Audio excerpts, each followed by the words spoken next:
So, what's up mga kapisngi? So, yun. So, ito yung day 2 ng ginagawa nating challenge para sa sarili natin. So, bale, November 3 ngayon.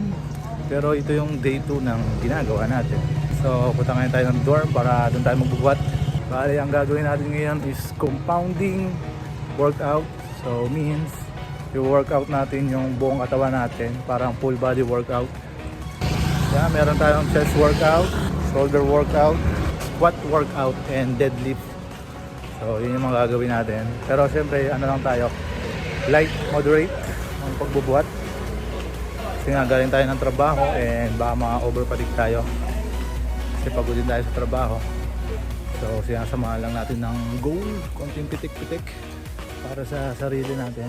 Health is wealth, ika nga nila.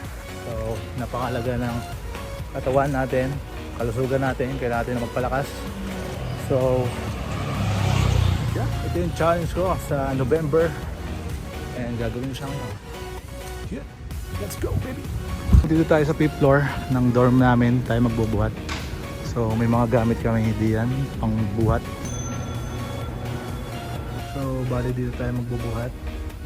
So ang gagawin natin is compounding workout.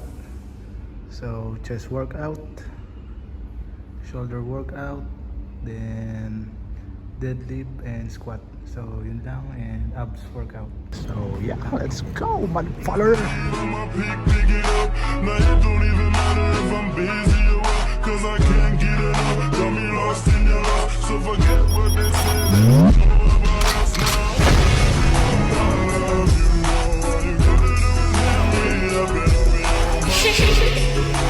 What's up guys? So yeah, tapos na tayong mag-exercise. So tapos na yung day 2 ng ating challenge para sa ating sarili. So yeah, yun lang naman. Thank you for watching. See you on the next vlog. Peace out. Yeah.